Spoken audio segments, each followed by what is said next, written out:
Hey guys, today we're going to do a shock installation video. This is a pretty simple process for the most part. It's done with just basic hand tools, and replacing shocks is part of vehicle maintenance. At some point in time, the shocks on your vehicle, whether it's your daily driver, your off-road rig, they're going to need to be replaced at some point. Shocks wear out. A lot of times they may leak, or they just get worn out internally. The fluid has just reached its service life. There's wear and tear inside the shock. The performance goes away. So today I'm going to be installing the new RS 9000 XL Ranchos. I'll put a link up here in the corner. You can see there's a video that I did talking about the features and benefits. Before we get started, I do apologize if you're going to hear a lot of wind noise in the microphone. I'm outside obviously, but the weather's just been really cruddy here lately, and I'm trying to find a good time to get these shocks installed so I can start messing with the adjustments and start getting a feel for how they're going to ride and how they're going to perform off-road. There's also a chance for rain today, so that's going to be interesting. So I should be able to get them installed and get back inside and out of the cold and rainy weather. Okay guys, so before we get started, a couple things. This task is a lot easier if the vehicle's clean. Unfortunately, our weather's been so bad that my Jeep is not clean, so I'm gonna have to do this on a grungy, dirty vehicle. But it's a lot easier if the vehicle's clean, and there's a couple options here. You can actually lift the vehicle, support the front axle, and take the front tires and wheels off. I'm not in that kind of mood today to do that, so we're just going to work around that, and I think I can get them off appropriately without removing any of the tires and wheels. Pretty simple job. So we're going to dive in. Couple things. I've actually have jacked up the side of the Jeep a little bit and put a frame stand underneath it for safety. Basically just to give me a little more room to roll around underneath the Jeep and get to the lower mounting bolts of the shock, things like that. So safety is always a concern, so make sure you got the vehicle, if you're going to lift it, supported properly with some kind of frame or jack stands, and just be safe when you're doing the job. Okay guys, so to change the shock, like I mentioned, it's pretty easy to do, but you got to gain access to the shock tower up front. Now there's different ways of doing this. It just depends on what your Jeep is outfitted with. I have the Aries automotive fender flares and the Aries inner fender liners, so I'm going to have to remove the fender flare and the inner liner to gain access to that top of that shock tower. Now if you're still running the stock fenders and fender liners, there's a lot of techniques that guys are using. I've seen videos where they're actually to gain access there, they have to do a little trimming. You'll just have to figure that out as you go along. We're going to gain access to the shock tower, and let's get started.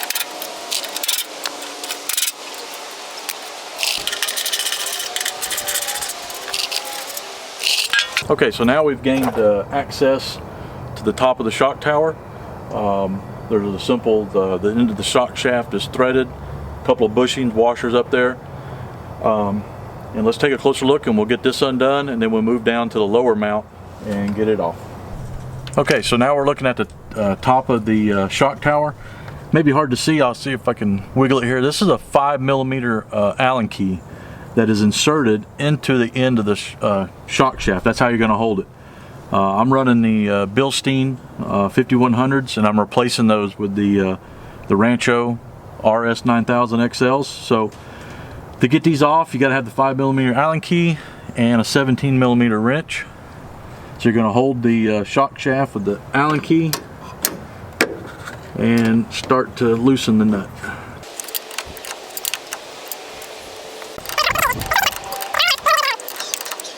Okay, so once you got the nut loose, just reach in there, grab the nut, and pull the nut, and then get the top washer and grommet off, or bushing. So now we're going to use an 18mm wrench, and we got an 18mm socket and ratchet. We're going to remove the lower shock mount.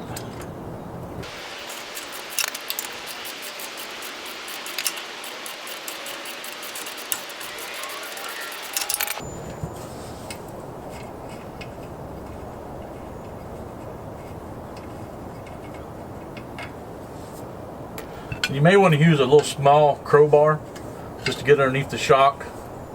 Kind of take a little pressure off the bolt. Should pull right out. There we go. Simple enough. See how easy that fell right out on me. Okay, so now what we want to do is we're going to take the Rancho shock, the upper shock shaft. We removed the nut and washer. So we're going to remove those. Let's go ahead and we're going to install this up in the upper shock tower.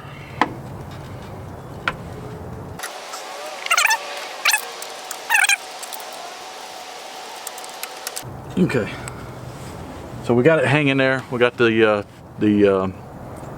top of the shock mounted in the shock tower, and what we'll do is we'll work on getting the lower portion put in, and then we'll tighten everything up. So now we're underneath the Jeep, and we're basically just gonna, I've already shoved it up some, but we're just gonna go ahead and push this. It takes a little bit of force. Go ahead and work it up in there. It's a shock mount. This may be handy where the little pry bar can get underneath it.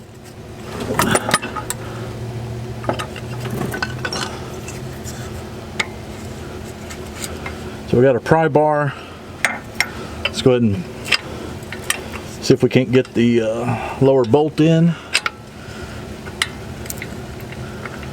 Come on. Where you at? There we go.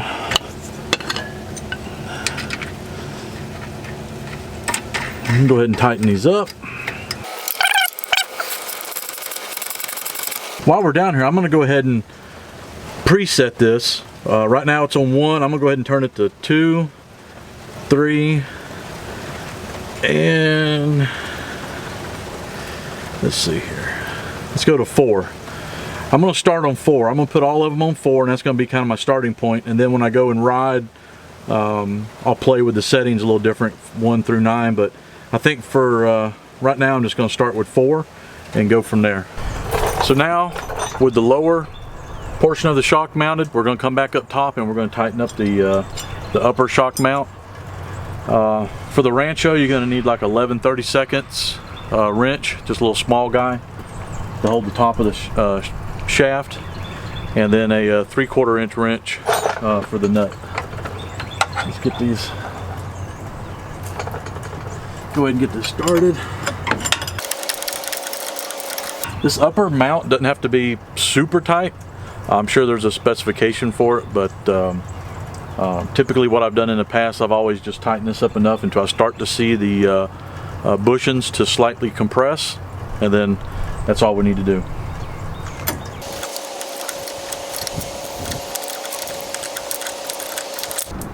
Okay guys, so one little tip, and I overlooked it when I did the shock on the other side, is you really need just 2 3/4 inch wrenches for the top to install the Rancho 9000 XL. I had the boot pulled up over the weld on nut and I didn't see it. So it's just a little goof on my part, but use 2 3/4 inch wrenches. You can hold it here and then tighten it here. So I just overlooked that, figured I'd bring it to your attention. Okay, so we got the front shock on. You just repeat the process on the other side. It's pretty simple, pretty quick to do. It's not that bad. It started raining on me today. I got my pop-up tent put up, and next we're going to do the rear shock and show you how to replace it, and let's get started. Okay, so we're underneath the driver's side rear. Same thing, 18mm socket, 18mm wrench, 1/2 inch drive. Let's go ahead and get this busted loose.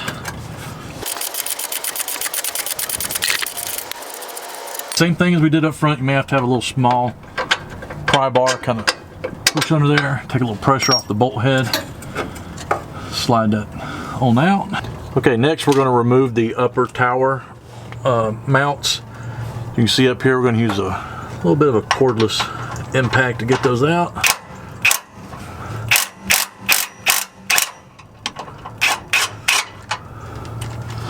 Going to reuse the bolts. A lot of people may take these loose first. It just depends on how you want to do it. Loosen that one up. There. Shock falls right off. Now we may leave this one in here. Leave that bolt up there so we can kind of hang the new Rancho shock.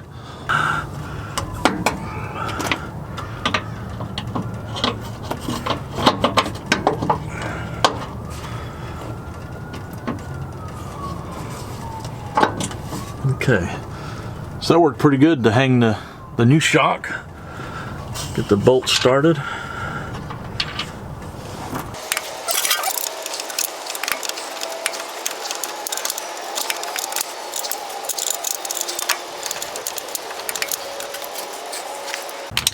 Now that we got the shock just kind of lightly hanging there, we're just gonna snug these up just a little bit.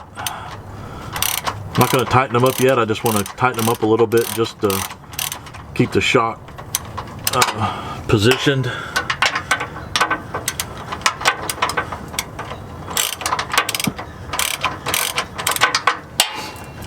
Okay, so now, just as we did the front, we're going to push this shock up. Takes a little bit of force. All right, slide it in. Again, you may have to want to get your little crowbar out, a little pry bar this way.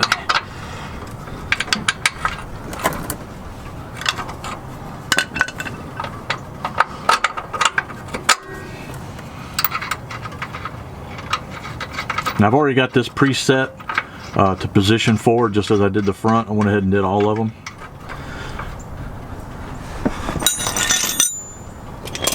So we're going to tighten this up.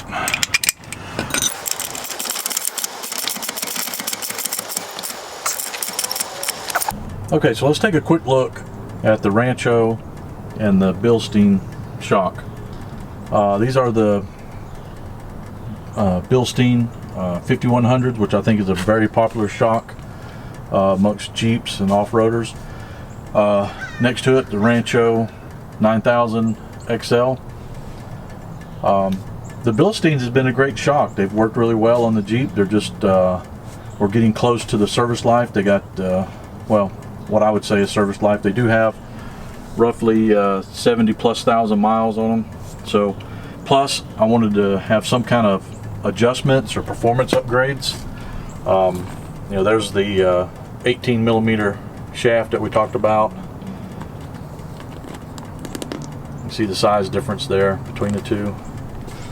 The Rancho's got the large shock body, so like I said, the Bilstein has been probably a great shock. It's been great on the Jeep.